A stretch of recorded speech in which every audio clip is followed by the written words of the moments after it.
Hi friends, welcome back to Poppy Simple World. ഇന്ന് നമ്മൾ തയ്യാറാക്കുന്നത് വെണ്ടയ്ക്ക ഫ്രൈ ആണ്. അതിനായിട്ട് ഞാൻ വെണ്ടയ്ക്ക എടുത്തിട്ടുണ്ട്. ഇനി ഇതെല്ലാം നല്ലപോലെ ഒന്ന് കഴുകി ഇതുപോലെ കനം കുറച്ച് കട്ട് ചെയ്തെടുക്കാം. ഇനി ഒരു പാൻ അടുപ്പത്ത് വയ്ക്കാം. പാൻ നല്ലപോലെ ചൂടായി വരുമ്പോഴേക്കും അതിലേക്ക് വെളിച്ചെണ്ണ ഒഴിച്ചു കൊടുക്കാം. ഇനി അതിലേക്ക് നമ്മൾ കട്ട് ചെയ്ത് വെച്ചിരിക്കുന്ന വെണ്ടയ്ക്ക ഇട്ട് കൊടുക്കാം. എന്നിട്ട് ഇത് നല്ലപോലെ ഒന്ന് ഈ വെളിച്ചെണ്ണയിൽ വഴറ്റിയെടുക്കാം.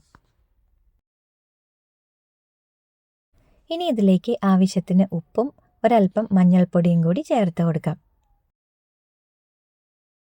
ഇനി ഇതെല്ലാം കൂടി നല്ലപോലെ ഒന്ന് ഇളക്കി കൊടുക്കാം. ഇനി ഇതിലേക്ക് ആവശ്യത്തിന് വേപ്പില കൂടി ചേർത്ത് കൊടുക്കാം.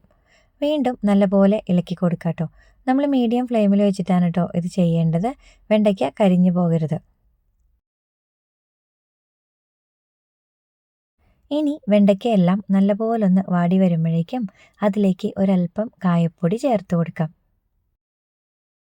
ഈ ഒരു വെണ്ടയ്ക്ക ഫ്രൈയിൽ കായത്തിൻ്റെ ഫ്ലേവർ വരുമ്പോൾ ഒരു പ്രത്യേക ടേസ്റ്റാണ് കേട്ടോ ഉണ്ടാവുക. ഇനി ഇത് എല്ലാം കൂടി നല്ലപോലെ വീണ്ടും ഇളക്കി കൊടുത്തുകൊണ്ടിരിക്കാം. വെണ്ടയ്ക്കയൊക്കെ നല്ലപോലെ ഒന്ന് മൂത്ത് വരുമ്പോഴേക്കും നമുക്കതിലേക്ക് ഒരൽപ്പം മുളക് പൊടി ചേർത്ത് കൊടുക്കാം. ഇനി ഇതെല്ലാം കൂടി നല്ലപോലെ ഒന്ന് ഇളക്കി കൊടുക്കാം കേട്ടോ. ഈ സമയത്ത് നമുക്കിത് ഹൈ ഫ്ലെയിമിലേക്ക് മാറ്റാം. എന്നിട്ട് കൈയടിക്കാതെ ഇളക്കി കൊടുത്തുകൊണ്ടിരിക്കാം. ഇത് ഒത്തിരി അങ്ങോട്ട് ഫ്രൈ ആകേണ്ട ആവശ്യമില്ല കേട്ടോ. ഒന്ന് മൊരിഞ്ഞു വരുമ്പോഴേക്കും നമുക്ക് ഫ്ലെയിം ഓഫ് ചെയ്യാം.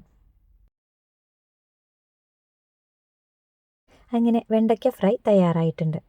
ഇത് എല്ലാവരും തയ്യാറാക്കുന്ന ഒരു ഐറ്റമാണ് കേട്ടോ. പക്ഷേ ഞാനിത് തയ്യാറാക്കുന്ന രീതിയിൽ ഇത് ചെയ്ത് കാണിച്ചു എന്ന് മാത്രം. അപ്പോൾ എല്ലാവർക്കും ഇന്നത്തെ ഒരു വീഡിയോ ഇഷ്ടമായാൽ ലൈക്ക് ചെയ്യുക, കമൻറ്റ് ചെയ്യുക, സപ്പോർട്ട് ചെയ്യുക. മാത്രമല്ല ഇതുപോലെ ഒന്ന് തയ്യാറാക്കി നോക്കണേ. Thanks for watching.